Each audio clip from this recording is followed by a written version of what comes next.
Are you listening? Damn.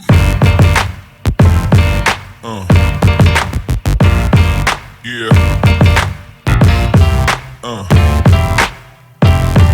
Welcome everyone to another episode of Boss Talks. I'm Christine Drummond, one of your hosts, and I'm here with Joel Lord, my co-host as well. And we're so excited about this episode today because it's all about leadership and initiative, which is lesson number 4 from the book we've been talking about lately, which is The Law of Success from Napoleon Hill. And we've been getting some awesome feedback from our listeners. You are absolutely loving these lessons that we're talking about. We do highly recommend you actually read the book for yourself as well, but we're trying to summarize it in the best way that we can in layman's terms so you guys can use this information to improve your quality of life. And if you're loving this information, we just request that you share it. We want you to share this information. It's free. We think that everyone should have access to this kind of information, and that's what we're trying to do. So with the call today, we're going to be chatting about this initiative and leadership. And I want to start with a line out of the book, and it's something that a lot of people have that question, I've never been a leader. I wasn't born a leader. But something in this book really stood out to me. And he says that leadership is something that you must invite yourself into. It will never thrust itself upon you. And I think that's going to give a lot of our listeners some relief. If you've never really felt like a leader in the past, or you've kind of been the quiet achiever, or you're introverted and you're kind of I can't do what other people do. I hope that one sentence gives you hope that you can become a leader. It's just a matter of choosing, and it's a matter of you inviting yourself into, okay? And as he said, it's not going to be thrust upon you. No one's coming to save you. If you want to step up and be the version of yourself that you know you can be, then you're going to have some leadership qualities. And we all know that the first level of leadership starts with leading yourself. And that's often the hardest. We all know how hard it is to lead ourselves, let alone lead a group and influence other people. So, leadership starts with you. It's about you being the example, you moving forward through life as your best self. And what has to happen for you to be able to do that? So he talks about initiative and leadership as associated terms in the reason that, leadership is essential for the attainment of success, and initiative is very foundational upon which this necessary quality of leadership is built. So initiative is essential to success as the hub is essential to a wagon wheel. So they come hand in hand is what he's saying. And, initiative is, not having to be told to do things, having the initiative, having the common sense to just go and do it. You can see that something needs to be done. Don't wait for the instruction, just go and do it. And it's something that you can teach. It's something that you can learn. It's something that you can take on. So he pretty much gives us all a kick up the bum in this book. And it's basically where can you show initiative in all aspects of your life? Where can you live it, breathe it, sleep, dream about it? We need to be embodying initiative more and more on a daily basis. And I think a lot of people they show initiative in certain parts of their life, but they let it pass them by without, taking a moment to really recognize, oh, wow, I just took initiative on this, and pat on the back or high five to me. We're just so busy caught up in the mundane tasks of life that we forget to actually look at the qualities that we're possessing throughout the day and really recognizing ourselves for those little wins and those little celebrations. So Joel, that's where I wanted to start with this today. I want to bring you in now. What's your thoughts and ideas around this chapter and this lesson? Well, I love this one. I love all the chapters in the book, but one of the things that struck me, which came from another source, but it has to do with leadership, was that there are no cover bands in the Hall of Fame. So leadership can't come just from copying someone else or just falling in with the crowd. So leadership doesn't mean CEO as well. A lot of people think leadership means that you're the CEO of a company. You know, you're looking at the Bill Gateses, Steve Jobs, all the, maybe the boss at your work. But that's not the case. Like you can be a leader in your household. You can be a leader by like inside your team at work. You can be a leader just by picking up some garbage on the side of the road. Like that takes leadership, to step in and go, you know what, that's not right. I'm going to take some leadership here. And like you said before, like all these lessons, not just this leadership one, but all these lessons are not something that we're born with. Christine, you weren't born with the ability to be a better leader than the next person, or I wasn't born to, lead better than, my wife or, my brothers or anything like that. It's clearly a skill, and skills can be grown and skills can be mastered. And, and also what most people don't understand is that when you don't use a skill, you lose it. So you could work really hard. Like, I don't know, have you ever worked really hard at a sport, got really great at it, and then stopped practicing, and then you lose the skill? You get on the court again, you're not an A division anymore. You're lucky to be scraping into B or D or worse, So that's why the elite athletes and the elite performers keep practicing. That's why they practice day in, day out. And my question is, what if you could practice your leadership skills? And obviously, just like my kids, they've just started Aikido. They're not black belts yet. Maybe they won't be black belts. But if they keep practicing and practicing and practicing that skill, which it's going to grow and it's going to grow and it's going to grow. And, what if you could start out as a white belt in leadership and just keep practicing your skills? Where could it go? So just because you're not the CEO of a company yet, just because you're not, at the top, you're the boss or whatever, doesn't mean you can't just start being a leader in your team or in your community or in your household, and as Christine did say, it's start by leading yourself. That's where it begins. Like my coach told me that my first client should be myself.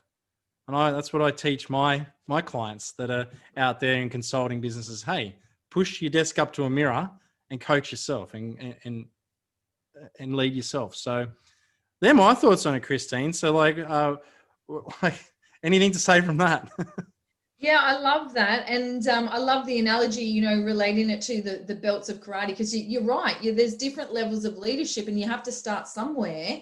You're not just going to go automatically to the top of leadership. And leadership, I see it as it's never a destination. Like leadership is evolving, all the time. And you're going to come across amazing people that you're going to, take something that someone said or a practice that someone uses or a formula or a strategy, and you're going to have these beautiful leadership tools that you can then build your own leadership around. And sometimes, I'm sure we've all had a really shit boss in life, right? We've all had that person that we're just like, oh my God, I hate working for this person. But a lot of people don't look at the gratitude of that situation. Like you're still learning some incredible leadership skills in that moment. Maybe it's leadership of what not to do, or of how not to treat people, so whether you've got a good boss or a terrible boss, or, even just someone on their own self-evolution process, or maybe you are your own boss, I think we have to look at each situation that we're in and go, what are the lessons in this right now? I may not be where I want to be in life right now. I may not be in my dream job, but what are the lessons that I can take from this experience? So, in the book, he talks about, really mastering the habit of procrastination when it comes to leadership, and, stop putting things off until tomorrow, things that you should have done last week or last year, because these are going to, gnaw away at you over the years. They're going to, basically chip away at your vital of your actual being, and you're going to accomplish nothing, and you're going to beat yourself up about that. So if you can master and eliminate procrastination by leading yourself first, which taking inspired action, getting really clear on what it is you actually want. And we've spoken about that in previous podcast around your definite chief aim and, and taking that action and using the auto suggestion and everything. But in this book, he actually gives you a formula, and I want to share the formula with you. So number one is like you've got to have that definite chief aim. You have to know what you're working towards. Like you might have an overall life definite chief aim, but then you might have like definite chief aims around your business, around your relationship, around your parenting. So you've got this overall one that is your life mission one, but then you've got other ones throughout the rest of your life that you're aiming towards. So you want to understand what they are, and then you want to take the action, okay, moving towards that. So what's that first step? What's the first step you can take towards that definite chief aim? And then eliminate procrastination, because that's just going to self-sabotage you. But he's got 3 points here. Point A is doing one definite thing each day that ought to be done without anyone telling you to do it. So what's one activity that you can do each day, and it might be in your workplace, it might be something for your boss, you actually do it before they actually tell you to do it. It might be something in your relationship or in your household. Then he goes to B, and it's looking around until I find at least one thing that I can do each day that I have not been in the habit of doing, and that will be of value to others without expectation of pay. So second thing is like, what's something that you can incorporate into your day that's not attached to money? There's no outcome to it. There's no expectation, but it's going to help the improvement of others. So it might just be like in Facebook, you get the birthday alerts. It might be that every day you jump on there and you send someone a birthday message. It could be as small as that. It could be that you smile at every stranger that you pass on the street. It doesn't have to be big. It doesn't have to be massive. It could just be these little things, and these little things that you do and incorporate into your day compound over time. And they build on your competence and they build on your confidence. And then all of a sudden you're shining from the inside out. Okay. And people are going to pick up on that. And then the third thing is telling at least one other person each day of the value of practicing this habit of doing something that ought to be done without being told to do it. So I don't know if there's any parents listening right now, but this is one thing that I'm trying to teach my children at the moment is initiative. Like, why do I have to keep repeating myself? Can you put the bowl back in the kitchen when you're finished? This is initiative. This is leadership. You got to lead yourself. So today, yay, my son brought his breakfast bowl back in without having to be asked. So I did a big song and dance about it. I attached the really good, feel-good emotions, the positive emotions. I made a big, massive deal about it, reinforced the positive action. So then hopefully he's going to remember how that feels. And the next day, and the next day, and the next day, I will repeat the behavior until it's just become this empowered habit that he does all the time. He's just taking the initiative every day, because now he's turned this into an empowering habit, an empowering choice that he makes every day.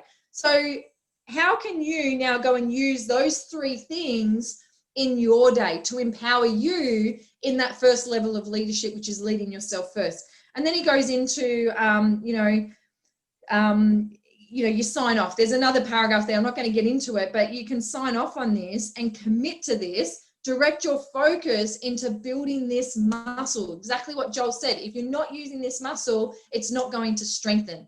So initiative and leadership are muscles that you're going to have to strengthen. What are you going to do on a daily basis to strengthen these? And this is just a really cool example of how to do that. So I just wanted to bring that formula in there. Joel, do you want to add anything around that? Well, it's just simple, isn't it? Like, leaders go first. And I want to re-emphasize on a point that you made. And that was, to do things even if no one's going to see you do them, So most people out there, like, let's be real. Like, the book says that the world is divided into 2 groups, leaders and followers.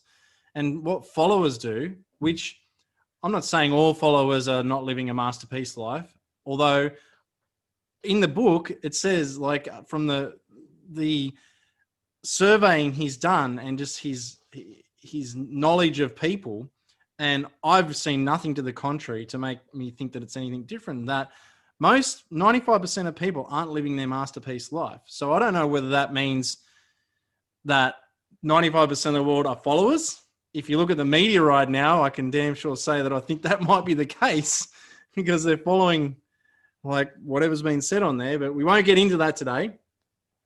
But, you know, most people will only do something if they think, you know, they're going to get something out of it. And I really emphasize that a lot of my successes come from having the habit of doing more than what I'm paid for, you know, and that doesn't just mean money. That doesn't just mean, that can mean anything. You know what I mean? Do more than what you've been asked to do. Like that's an investment that's going to come back to you energetically. So like leaders will clean the warehouse. For example, if you're working in a warehouse, will clean the warehouse, even if there's no cameras, even if the boss isn't going to see them, even if they're the only one there, even if no one will notice that it was them that did it.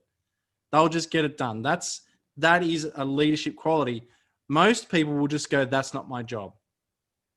And how many people say that? Like they use their job description or they're looking, you know, like if a lot of my people out there, that not my people, but like a lot of workers out there, if you spend as much time working at your job and mastering your craft and your leadership skills and your abilities as you do looking at the industrial relations laws to see what you can get away with, you'd probably be a billionaire.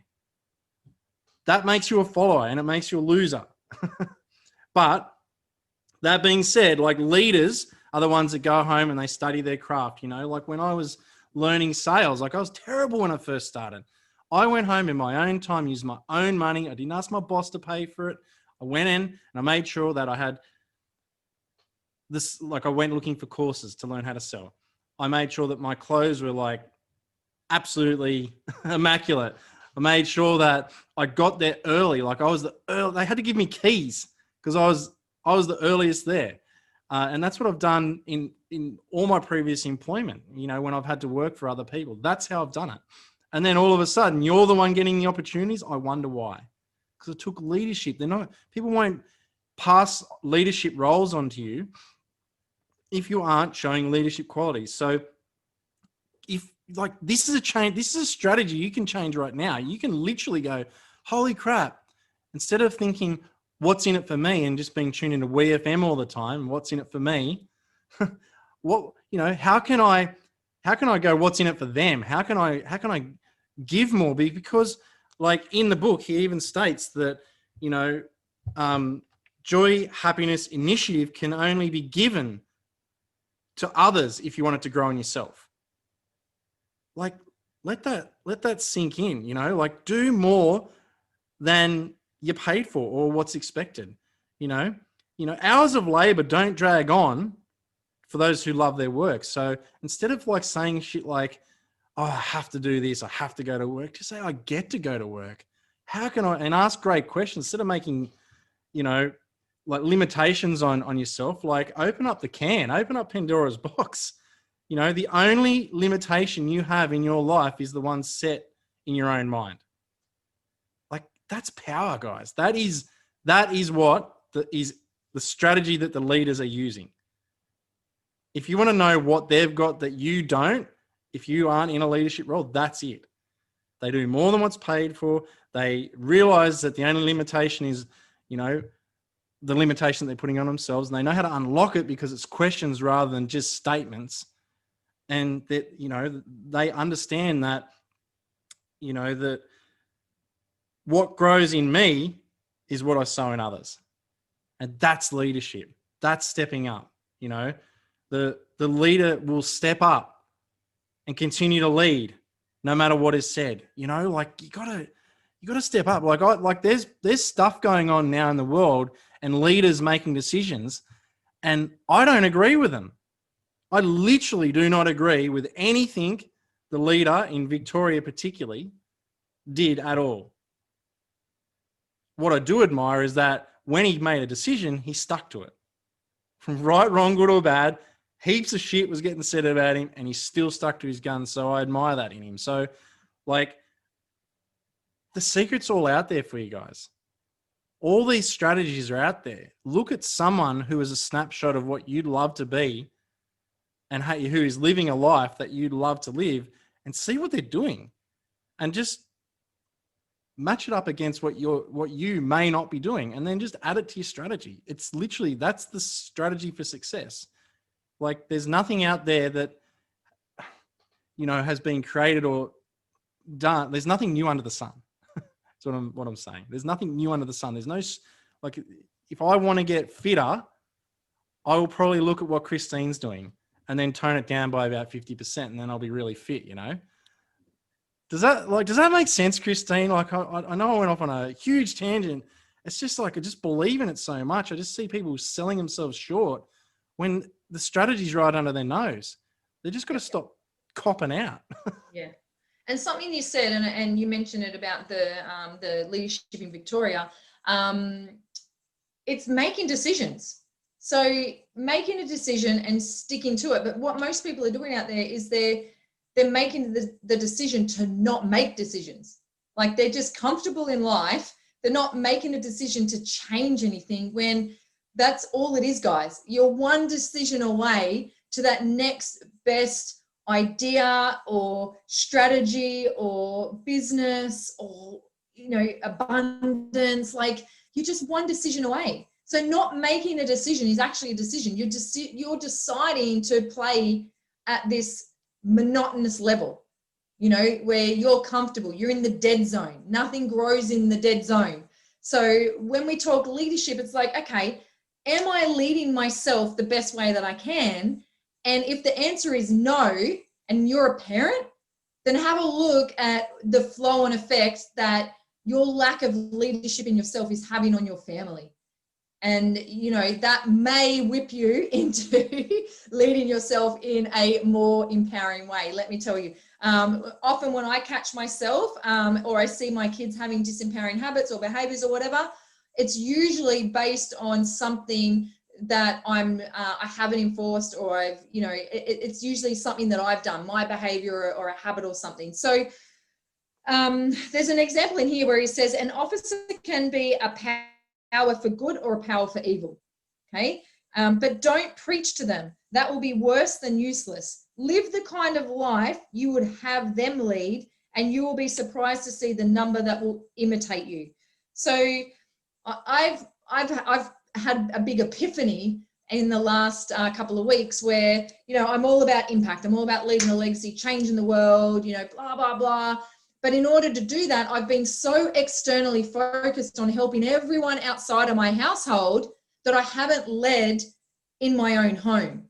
I've given everyone else outside my household, followers and everyone, all the best bits. And then my family, where I want to have the most impact, is getting the shit bits. When you get a bit of cake and you don't want the end bit at the cafe because that's the crusty bit, it's the one that's been exposed to air and it's all crusty. That's the bit my family's been getting, not the nice, moist inside bit that's like still soft and, so have a think about that. How, like, for me, it's like, okay, I'm concentrating now on leading my best life for the 4 people that live under this roof. And then that will have hopefully flow-on effects when people recognize the way that we live. Maybe they ask us questions, but I'm done of the days of me talking at people to want to change. You guys have to create that change within yourself.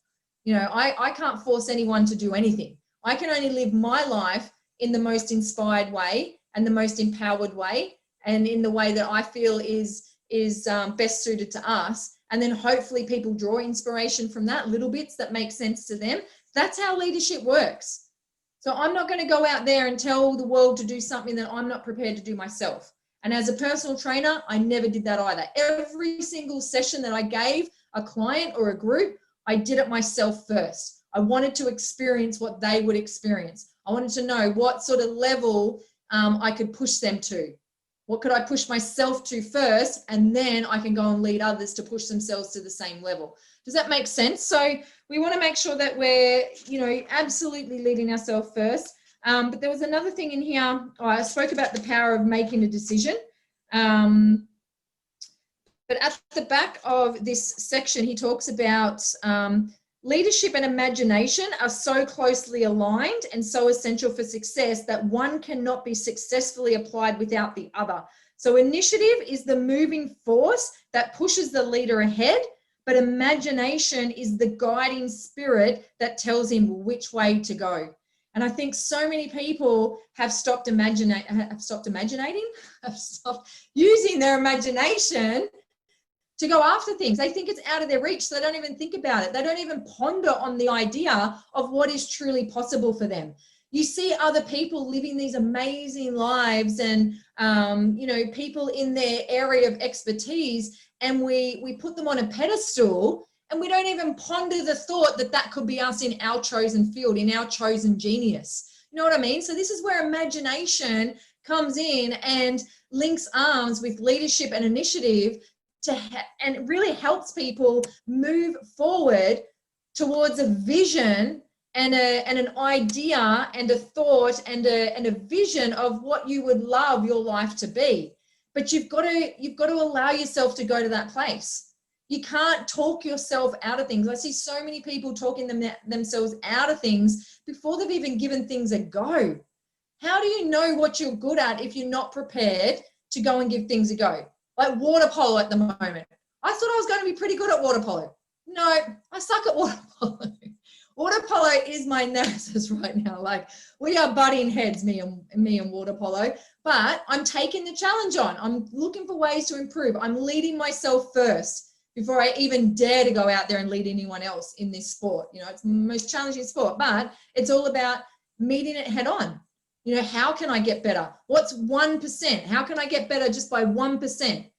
And you can apply that to all aspects of your life. What about your relationship with your partner? I just met a lady today. She's in her 60s. She's been with her partner since she was 16 years old. And I'm like, that's incredible. You're still talking to each other. That's amazing. But what's one thing that you can do in your relationship today that maybe it's not where it used to be? 1% shift that's going to get you back on the right path towards the relationship that your heart desires. Whether it's bringing back the romance, making it a bigger priority, bringing back the intimacy, bringing back some touch or date nights or whatever. Or maybe it's the relationship with your kids, that one-on-one time. What's one thing, 1% shift in those relationships or your business, and it's all about leading yourself, using that imagination, using that initiative and taking that action. So I don't know, I went off on a big tangent there, Joel, but hopefully that made sense to someone. This is gold. It is gold. And like what I love about our podcast is we're not speaking from just a place of superiority. We speak from experience, and we own up to our shortcomings, and honestly, I'm the proud parent of an 18-year-old, and I often tell him, geez, man, you didn't come with a manual. I'm working this out. And I joke with him. I was like, maybe I'll get it right for the other two, but you're just the one that came first. So bad luck, buddy. But something about that, is, your family and your friends deserve the best of you, not what's left of you. And that takes leadership, not just to be handing out your energy to everyone else. So the fact that Christine, you've become aware of it, and I've become aware of it too. And it leads to burnout. You can't fill from an empty cup. So, filling your cup first and understanding that, if it all got taken away today, it has been taken away from me in the past. And when I felt like I'd lost everything, whether I lived in a really big house driving a nice car or whether we were living in a caravan park, my family was still there. So, that they're the ones that deserve the best of you. And even before them, it's us, right? We, like yourself. So the listeners out there, fill your cup first, which puts you in a place of power to be able to fill other people's cups. So you fill other people's cups from what overflows from you, not what, don't pour into your empty, because you end up a husk, and no one wants to be around a husk, and that's nowhere to live, no way to live. So, so when it comes to my leading my family and my kids, like, you know, I've got past accomplishments and I can sit back and go, what I did when I was your age, what I did, and be that dad and be that old man and all that. And I reckon, I don't know what the ratio is, but it's probably about 100 to 1. I could sit down and give a lecture to people in my establishment, my businesses, my family, my kids, like no matter, like you guys that are listening right now, I could sit here on this microphone and tell you all how to do it. There's enough people out there doing that, by the way. And yes, I've got past accomplishments, and that's great. But that's not as potent as actually getting out there and doing it and leading from the front. You know, so like I could sit here and Christine could sit here and we could tell you how to get healthy. And we've done podcasts about that. But guess what we were doing while that was happening? Running bloody stairs or whatever. Like I'm training currently for, an ultra marathon. Whether I get there or not is to be seen. Like I don't know what's going to happen in the future. And like there's another great metaphor. I don't know if my body can hold up and do 50 Ks. I'm not going to let that stop me from having a go and learning. I'm going to learn some hard mistakes. I've already learned some hard ones, running with the wrong shoes for 20 Ks. That is a dumbass idea. Guess what I did? I got the right shoes really quickly, running with not enough water. That was a mistake, you know? So in training that, like I could sit here and tell Hunter, my son, to get out and train his body and all that sort of stuff. And he may or may not do it. He might be like, oh, stuff for you, Dad. But I'll tell you what he did do when it was boiling hot and I was out there running, even like conditions were not anywhere near ideal. They were terrible, boiling hot, humid, no shade. It was crazy. And that was the day my super long run happened. And I went out and I ran. Well, not only did he get out in the stinking heat where he usually would, if I was inside, he would have been inside. He got out and he did his chores outside and then he came running.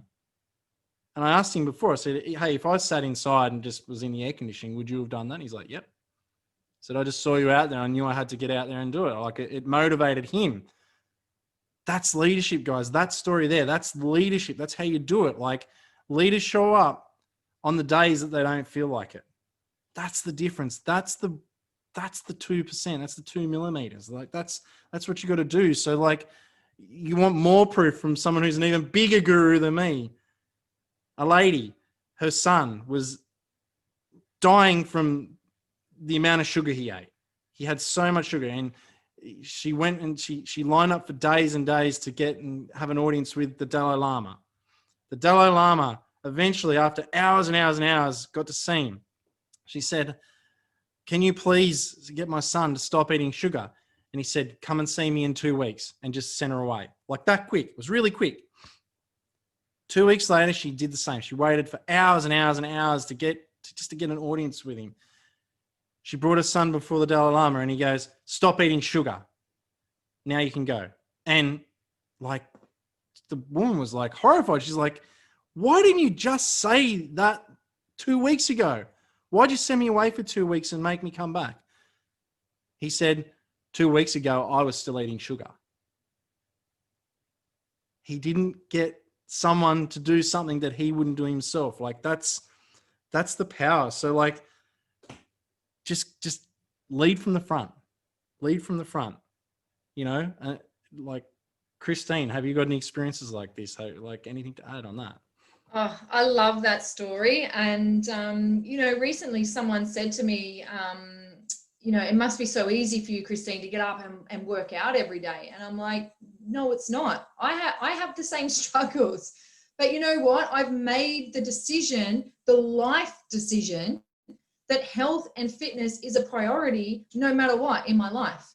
Like it's up there. It's in the top highest values. If I want to live a medication-free life, if I want to have a life of longevity and vitality and still be running into my 70s and 80s, like physically running, then I need to do the work now. I'm not waiting till I get to 60, 70. I have to do the work today. I get that, and I hope that this podcast, like you guys get that too.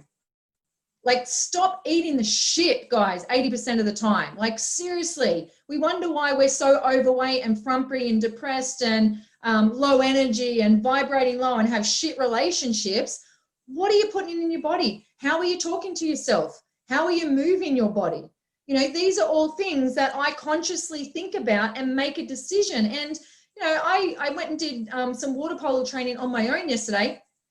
Dudes, I was talking myself out of it before I even got there. I'm like, oh my God, you don't even need to do this. No one even cares if you're training. You're in C grade, for crying out loud. Like, but then there's other side of me kicked in and goes, it doesn't matter. This is leading yourself first. This is about showing up as your best self and improving in an area that you're finding challenging right now, rather than running the other way, which is exactly what I want to do. I just want to quit and not play anymore. But that's the easy way out. And I'm not about easy. You know, I'm about growth and expansion.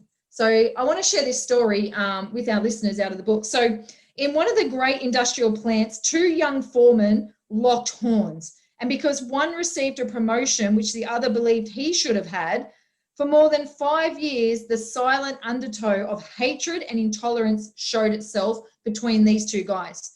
So the men under each of the foremen became inoculated with the spirit of dislike, which they saw cropping out in their superiors.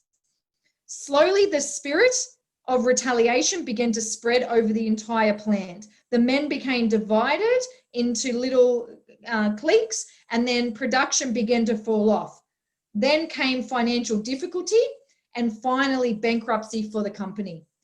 Now the bones of once prosperous business lie bleaching in the sun, and the two foremen and several thousand others were compelled to start all over again in another field.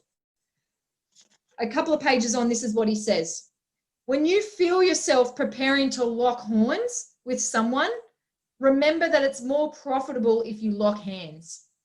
That is such, like, I'm getting goosebumps thinking about that, because how often do we hold on to this resentment because we feel like we've been hard done by? We didn't get the promotion. We didn't win the lotto. We didn't win this. We didn't get that. I always have to struggle. I'm the struggle. You know, we build up all this resentment. It shows up in our body as inflammation and pain.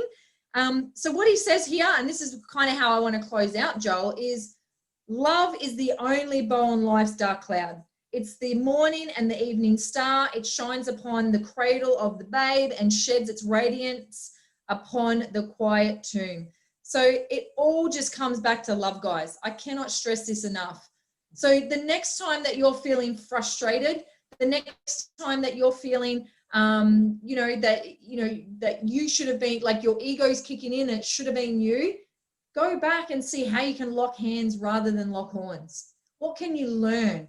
How can you reach out to that other person? Or how can you silently, telepathically send them so much love in that moment, so much compassion, forgiveness, forgiving yourself, showing yourself more kindness and compassion, and stop beating yourself up, you know, and that comparison game as well, which we all know that steals people of joy. So I want to close on love, because for me, over the past few weeks, that's what I've had to come back to. That's the one thing that has pulled me out of this. I don't even know where I went, but I definitely wasn't. I was not in this physical body. I was somewhere else. But the only thing that brought me back was, how can I show more love in this moment right now? How can I show more love to myself? You know, I was really missing myself. And for our listeners, I want to ask you the same question. How can you show more love, kindness, and compassion towards yourself? And I need you to remember this, that happiness can only be received. You can only get happiness when you give it to other people. It's not like you can sit there and be happy all on your own. You've got to go out there and give it to other people. And it's the same with love, guys. How can you show up in a more loving, caring, compassionate state? Even if you're a parent, like in that moment of frustration and anger, and you can feel the heat building up inside you and you just want to react rather than respond. How can you just come from a place of love rather than from that place of anger and frustration? Because, you know, we've all seen the experiments, the rice experiments, we've seen the plant experiments, you know, that all does damage, guys. all that kind of talk does damage. So that I want to close out on that, Joel, and just spread some more love out there to our listeners. We love our listeners, don't we? We absolutely love our listeners. We sure do. And like, that was just so brilliant. And I think at the time of recording, if I had $1 for every person I know that's spent the last 4 to 6 weeks working some shit out, I'd probably have $100. I'm not going to lie. I don't know. Like, I probably know 100 people that have done it. Like, I'm not kidding. It's like, I'm actually saying it must be something in the air. You know, mate, I don't know. I don't know what it is. I can't say the word that'll get me kicked off YouTube, but you're exactly right. Like, a lack of cooperation is destructive. You know, it's always got a ripple effect.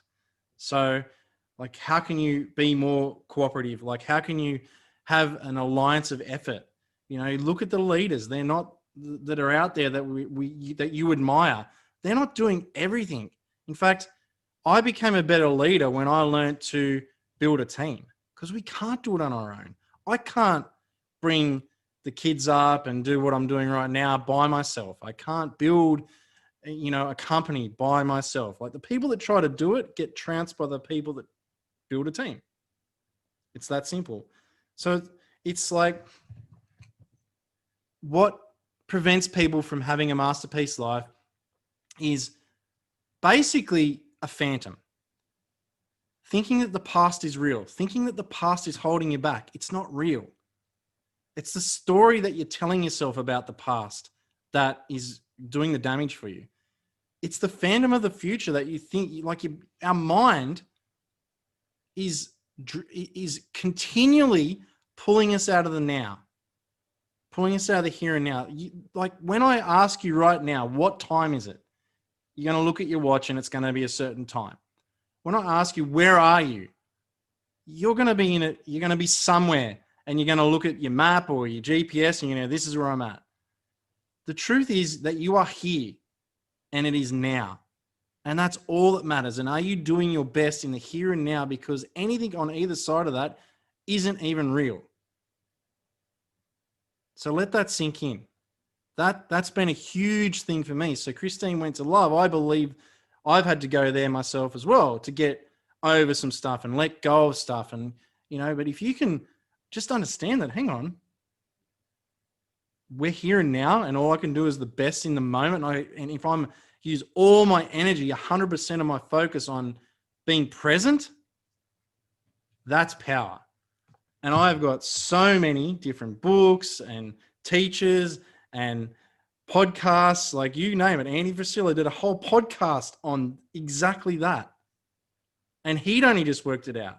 And he was sharing about where he learned it from. He learned it from Michael Jordan, watching Michael Jordan and all that sort of stuff. Like, it's in front of us. Like I said again, it's in front of us. So, guys, I'll close out with saying, like, remember, the spirit of helpfulness to others is all that endures. And that's just another fancy way and another derivative of saying love. What you reap is what you sow. Like, you hear it all the time, the cliche stuff, the things that you go, that sounds great, but then you don't apply it. You got the knowledge and you think it's power. It's not until it's put into action. So don't let your mind control your destiny by letting it drag you into the past and drag you into the future, because all the knowledge you need isn't going to come from Christine and my mouth or a book. It's already inside you. So I'm going to leave it there, because that's where you need to look. So take everything that I've said and Christine said, and then look within, because you know what you need to do. So just go out and do it. Mic drop. Have a most outstanding day. Damn.